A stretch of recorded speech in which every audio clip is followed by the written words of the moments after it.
चलिए चर्चा में फिर से आपका स्वागत है। शिव शर्मा जी हैं जयपुर से, उनकी राय के साथ अब आगे बढ़ेंगे। शिव शर्मा जी। हाँ नमस्कार अश्विनी जी। नमस्कार सर। जी जी बताएं सर।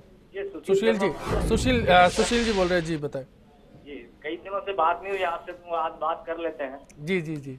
मैं निवेदन ये कर रहा हूँ सर कि हिंदी में आज जो हाशिए पे चली गई, ये सारे विद्वान बैठे हैं, इसका सबसे बड़ा कारण हम खुद ही हैं। हम हमारे बच्चों को जो है ना हिंदी के पढ़ना चाहते ही नहीं। सारे जितने विद्वान आपके पास बैठे हैं, आप मन से इनसे पूछ लो, ये अपने बच्चों को अंग्रेजी स्कूल में पढ़ाना चाहते हैं, अंग्रेजी की शिक्षा देना चाहते हैं, क्योंकि उनको पता है कि आने वाला भविष्य अंग्रेजी का है। मुझे दिमाग में बैठ गई बच्चों के कि अंग्रेजी ही जरूरी है, इंग्लिश। चलिए मैं इस दिशा में भी आगे बढ़ूंगा। बहुत बहुत शुक्रिया आपका।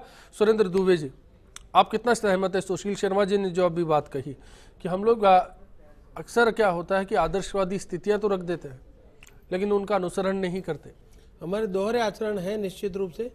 वैसे जहाँ तक मेरा व्यक्तिगत प्रश्न है, मेरे दोनों बच्चे हिंदी मीडियम स्कूलों में पढ़े, हिंदी माध्यम से पढ़े जी, लेकिन उनको अपने करियर के इस फेज में जहाँ उनको रोजगार प्राप्त करना है, इसकी सजा भुगतनी पड़ रही है। अंग्रेजी का कमजोर होना उनके लिए बाधक हो गया रास्ते में जी। तो ये हिंदी के लिए कोई अच्छा लक्षण नहीं है। आपने निष्ठापूर्वक हिंदी पढ़ी और रोजगार के समय आपके सामने बैरियर आ गया, आपकी अंग्रेजी उतनी तगड़ी नहीं है जितनी कंपटीशन में चाहिए, तो आपको परेशानी होगी, आप कुंठित हो गए, हिंदी छोड़ दोगे। इसके कारण एक असुविधा हो रही है, और ये असुविधा हिंदी भाषी क्षेत्र के उन अधिकारियों के कारण उत्पन्न हुई है जिन्होंने स्वतंत्रता के पश्चात लगातार कार्यालयों में अंग्रेजी लिखी, और उस अंग्रेजी को नीचे का कर्मचारी पढ़ नहीं पाया। तो काम ही अंग्रेजी में होता है, काम ही अंग्रेजी में होता है। उसके कारण जो नीचे बैठा हुआ व्यक्ति है वो कुंठा से ग्रस्त होता है, और एक निश्चित समय के बाद ये सोचता है कि हमारे बच्चों को ये दिन न देखने पड़े। पांडे साहब, हम तकनीक के दौर में है, कंप्यूटर बेहद जरूरी है। ऐसे दौर में एक बात करते हैं, प्रधानमंत्री कहते हैं डिजिटल इंडिया का सपना कंप्यूटर के जरिए पूरा होगा। चाइना ले ले, फ्रांस ले ले, ऐसे कई देश ले ले जहां पर कीबोर्ड्स जो है वहाँ हिंदी उन्हीं की स्थानीय भाषा में काम किया जाता है। जापान वाले जापानी भाषा में काम करते हैं, लेकिन हिंदुस्तान में आज तक फ़ॉन्ट बना है, कीबोर्ड नहीं बन पाया हिंदी को लेकर। ऐसे में डिजिटल में इंडिया का सपना भी क्या साकार किया जा सकता है? ठीक कहा आपने। ये प्रश्न मैंने इस कार्यक्रम में भी किया था कि हम चांद पर जा सकते हैं और एक कुंजी पटल हम देवनागरी का क्यों नहीं बना सकते हैं।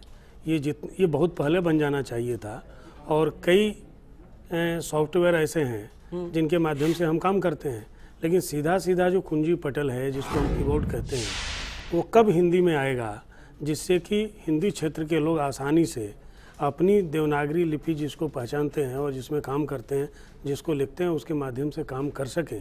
तो डिजिटल इंडिया की बात करते हुए हिंदी सहित भारतीय भाषाओं का जो यांत्रिकीकरण है वो शीघ्र हो और यहाँ से प्रारंभ होना चाहिए। जी, हेतु भारद्वाज जी, राजभाषा की बात हम लोग कर रहे थे। राजभाषा के लिए ये एक अहम पड़ाव हो सकता है जिस कुंजी पटल की हम लोग बात कर रहे हैं। देखिए, आज आप राजभाषा घोषित कर दीजिए और ये घोषित कर दीजिए कि अंग्रेजी का कोई हस्तक्षेप नहीं होगा, आप इसके परिणाम 1 महीने में आपको देखने के लिए मिल जाएंगे। अभी हमको ये सुविधा है कि हम हिंदी को छोड़ दें और अंग्रेजी को करें जी, लेकिन जिस दिन ये सुविधा नहीं रहेगी उस दिन हम हिंदी सीखेंगे और हिंदी की तरफ हम बढ़ेंगे जी। हम एक बात जो आज डिजिटल इंडिया की जो बात कर रहे हैं, हम ये मानकर चलते हैं कि जैसे तकनीक और भाषा दो ध्रुव हैं जी। ऐसा नहीं है। देखिए, चीनी में 17,000 संकेत हैं लिपि के नाम पर, क्योंकि वहाँ चित्र लिपि है। वो अपना कीबोर्ड बना सकते हैं, हमारे यहाँ तो 52 ही अक्षर हैं जी। तो कहाँ कहीं ना कहीं हमारे संकल्प में कमी है, और वो संकल्प जब ही पूरा होगा जबकि जो हम हिंदी की जो हैसियत है उसको दे दें।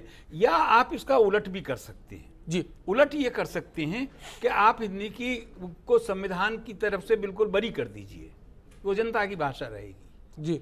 आप जितना जनता ज़्यादा प्रयोग करेगी, आज जब 60% लोग प्रयोग कर रहे हैं हिंदी को, आप इतनी आसानी से उसको हाशिए पे नहीं डाल सकते। आज रोजगार की कोई कमी नहीं है, हिंदी में कोई कमी नहीं है। आप जयपुर जैसे शहर में देखें, यहां भी कोई कमी नहीं है, लेकिन हमने कुछ चीजें अपनी अवधारणा के अंदर बसा ली हैं कि जैसे ये काम हिंदी में नहीं हो सकता। क्यों? तकनीक ने मना किया है या हम नहीं करना चाहते? जी। तो ये दोनों बात है, हम नहीं करना चाहते, हम अपने संकल्प में उसको लाना नहीं चाहते। ये संकल्प में तभी आएगी दृष्टिकोण। जब आप इसको राजभाषा का दर्जा दे देंगे, अंग्रेजी कहीं उसमें विकल्प में नहीं रहेगी। जी, चलिए इससे ही एक बड़ा सवाल खड़ा होता है प्रचार के माध्यमों का, सूचना प्रसारण माध्यमों का, जिसमें पत्रकारिता भी आती है, जिसमें टेलीविजन भी आता है, सिनेमा भी आता है। महेश जी, आपसे समझना चाहेंगे इन तीनों माध्यमों का क्या योगदान है अब तक, और क्या योगदान हो सकता है अगर राजभाषा की दिशा में बढ़ा जाए? देखिए, जहाँ तक है कि फिल्म का ले लीजिए, विज्ञापन ले लीजिए, आपके फिल्म समाचारों के चैनल्स के माध्यम से ले लें, और भी कुछ अखबारों के माध्यम से, निश्चित रूप से हिंदी के विकास में इन्होंने बड़ा योगदान दिया है और ये बढ़ता रहेगा। अब सवाल ये आता है कि इसमें अंग्रेजी शब्दों का समावेश क्यों है। जब हम हिंदी, अगर शुद्ध संस्कृत निष्ठ ही हिंदी को हिंदी मानते हैं तो वो बात अलग है, लेकिन हम जब इसमें हिंदी में उर्दू एक के शब्द भी इस्तेमाल करते हैं तो इसमें भाषा में कहीं हस्तक्षेप नहीं हो रहा है। हम अंग्रेजी का ही विरोध कर रहे हैं। अभिव्यक्ति का माध्यम कब तक अंग्रेजी का, ये एक आपके पूरे दिनचर्या में बोलचाल की भाषा में कुछ शब्द की संप्रेषणीयता और जो आपके जिसको बोला जाता है कि अभिव्यक्ति जो है जी के माध्यम से, अगर वो कोई बाहर का शब्द, विदेशी भाषा का भी शब्द अगर इस्तेमाल कर ले जाए तो उसमें हर्ज क्या है, और इससे भाषा का विकास ही होगा। आप अंग्रेजी को पहले नंबर पर जाने, विश्व की भाषा बनने में उसमें इसका मुख्य, अगर इसकी गुण में जाएं तो ये मालूम पड़ेगा कि उसने सिर्फ अंग्रेजी भाषा ने कई भाषाओं को मिला करके अपने को समृद्ध बनाया है। तो क्यों हिंदी को क्यों अपने ज़्यादा ग्राह्य और ज़्यादा विशद बनाने के लिए या उसको विस्तार देने में हम इसमें क्यों संकोच कर रहे हैं? अगर मैं एक्सप्रेस करना चाहता हूँ, मैं सर्वे को, अब जैसे अभी बात ये, अब हम बात जितनी भी बात कर रहे हैं, कंपटीशन, स्पर्धा, ठीक है, हिंदी का प्रयोग ज़्यादा से ज़्यादा करना चाहिए, लेकिन जब सर्वे शब्द का आ गया और वहाँ सर्वेक्षण बोला जाता है, सर्वे भी अंग्रेजी का है, उसको सर्वेक्षण बनाया गया। मतलब एक ये देखो मिलावट जो हमने स्वयं ही, जो हमारे हिंदी वो भाषा की समृद्धि का माध्यम बनी, स्वयं ऐसे बने। अब नत्रजन है, अब जैसे नत्रजन का है, नाइट्रोजन को उन्होंने नत्रजन करके और भी उसको क्लिष्ट बना दिया। इसी तरह ऑक्सीजन को प्राणवायु वैसे बोला जाता है, प्राणवायु, लेकिन ये नहीं है। जब आप अगर वैज्ञानिक रूप से सोचना, ये है, और सबसे बड़ी बात यह है कि मैं अगर किसी अन्याय का शिकार हूं और अन्याय के शिकार के लिए मतलब क्या कहता हूं, मैं अदालत में जाता हूं, मेरी भाषा कौन सी है? वहाँ मेरी भाषा में कोई बात ही नहीं हो रही है, वहाँ जिरह हो रही है, कानून हमारे अंग्रेजी में, कचहरी, कोर्ट और अदालत के फेर में ना पड़े, जो समझ में आता है दरअसल उसको बोले। हाँ, नहीं वो बोले नहीं, वो स्थिति ये हो रही है कि जिसे न्याय मिलना है, जो अपनी फरियाद करना चाह रहा है, वो उसकी भाषा भी अंग्रेजी में जा रही है। वो दूसरे एजेंट कोई भी हो रहे हो, वो तो लोकप्रियता का है। कुछ माध्यम है जिनमें सच में अंग्रेजी बहुत जरूरी हो गई है, खासतौर पर न्यायपालिका में ऐसा समझा जाता है। आप एक ही देखिए, एक सर्वे है कि जिसमें 1 लाख अदालती फैसलों में से सिर्फ 100 फैसले हिंदी में हुए। अब आप कहा, मतलब जहां हमें हिंदी लागू करनी चाहिए, जहां हमें अनिवार्य करना चाहिए, वहां हम अनिवार्य नहीं कर रहे। जब तक हम ये हमारे मनसा वाचा कर्मणा के रूप में हिंदी के आगे बढ़ाने की, मतलब आप तकनीकी चिकित्सा के क्षेत्र में ले लीजिए, आप तकनीकी क्षेत्र में हिंदी शब्दों का जब तक ज्यादा प्रचलन नहीं करेंगे या जो अंग्रेजी के शब्द हैं उनको समाहित नहीं करेंगे, बिल्कुल, तब तक चिकित्सा विज्ञान की नींव ही दरअसल अंग्रेजी शब्दों पर अगर रखी गई है, तो ऐसे हालात में क्या समझा जाए। दूसरी ओर दोहरे चरित्र की जब बात होती है न्यायपालिका के फैसलों में, अगर महज 100 फैसले ऐसे हैं जिनको हिंदी में लिखा गया, तो इसके क्या मायने हो सकते हैं? हेतु भारद्वाज जी, आप कुछ कह रहे थे। मैं ये कह रहा था कि हम थोड़े अंग्रेजी के विकास को देखें, जो आज विश्व भाषा के रूप में हम लोग कह रहे हैं। 10वीं शताब्दी तक, 11वीं शताब्दी तक इंग्लैंड में फ्रांस को बोला जाना एक गौरव की बात मानी जाती थी। हिंदी उसी तरह, वो अंग्रेजी उसी तरह से वहाँ देशी भाषा थी जैसे आज हम हिंदी को थोड़ी हिकारत की दृष्टि से देखते हैं। लेकिन इतनी 10-11 शताब्दियों में उसने इतना विकास कर लिया कि वो विश्व के पटल पर जा बैठी। रोज आता है, आज के अखबार में ही था कि इतने शब्द हमारे ऑक्सफोर्ड डिक्शनरी में ऐड हो गए हैं। हम इस मामले में थोड़े उदार बने, और उदार इस रूप में बने, हम कानून के रूप में जिरह की बात इन्होंने की, कानून की बात की, अदालत की बात की, मुकदमे की बात की, फैसले की बात की, ये सारे शब्द तो हिंदी के हैं ही नहीं। लेकिन कभी हम इन पर ऐतराज नहीं करते, क्योंकि ये इनको हमने जज्ब कर लिया। जज्ब जो शब्द हो जाएंगे उनके बारे में कोई बात नहीं, अंग्रेजी के शब्दों के बारे में कोई बात नहीं होगी। मेट्रो पर किसको ऐतराज हो रहा है? स्थानीय बोलियों की बात करूंगा, जैसा कि कुछ देर पहले निकल कर आया था कि स्थानीय बोलियां भाषा को समृद्ध करेगी या कमजोर करेगी?